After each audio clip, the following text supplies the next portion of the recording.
semua. Kalian pernah lihat gak sih buah, sayur, atau sisa makanan di sekitar kita yang dibiarkan lalu jadi busuk? Nah, sebenarnya ini tuh bukan proses pembusukan biasa, tapi proses alami yang melibatkan mikroorganisme di dalamnya. Limbah organik rumah tangga merupakan bahan yang mudah terurai secara alami. Saat limbah tersebut dibiarkan, mikroorganisme mulai memanfaatkan kandungan organiknya sebagai sumber energi sehingga proses pembusukan pun dimulai. Dalam proses pembusukan, bakteri dan jamur dapat berperan sebagai pengurai dan dekomposer.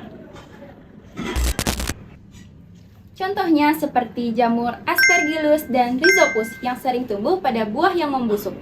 Mikroorganisme ini akan mengubah bahan organik menjadi zat yang lebih sederhana. Cara sederhana, proses dekomposisi aerob dapat digambarkan sebagai berikut. Bahan organik dengan bantuan oksigen diuraikan oleh mikroorganisme menjadi karbon dioksida, air, dan mineral zat hara. Nah, kali ini kita akan praktek dan memberitahu bagaimana peranan mikroorganisme dalam proses pembusukan pada limbah organik seperti limbah organik rumah tangga dan air cucian beras sebagai nutrisi dari mikroorganisme tersebut. Selanjutnya, alat dan bahan yang kita pakai untuk percobaan kali ini ada limbah organik sisa rumah tangga dan juga daun kering. Lalu ada galon bekas dan ada air bekas cucian beras sebagai nutrisi mikroorganismenya. Sebagai media pengamatan, kami menggunakan galon bekas yang dimodifikasi dengan memotong bagian atasnya sebagian. Desain ini memudahkan proses pengisian bahan organik sekaligus mempermudah pengamatan selama proses pembusukan. Nah, selanjutnya kita akan memasukkan limbah yang akan kita pakai, yaitu daun kering,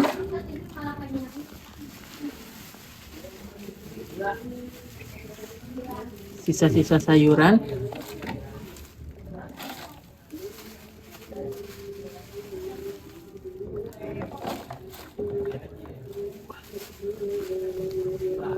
dan buah yang sudah busuk.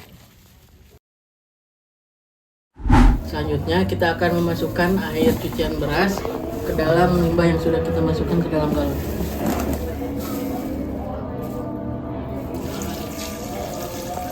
Air cucian beras digunakan karena mengandung pati, vitamin, dan mineral yang dapat dimanfaatkan sebagai sumber nutrisi bagi mikroorganisme.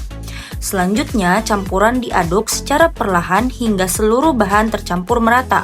Langkah ini membantu air cucian beras menyebar ke seluruh limbah organik sehingga pati dan nutrisi yang terkandung di dalamnya dapat dimanfaatkan oleh mikroorganisme. Dengan begitu, proses pembusukan dapat berlangsung lebih optimal.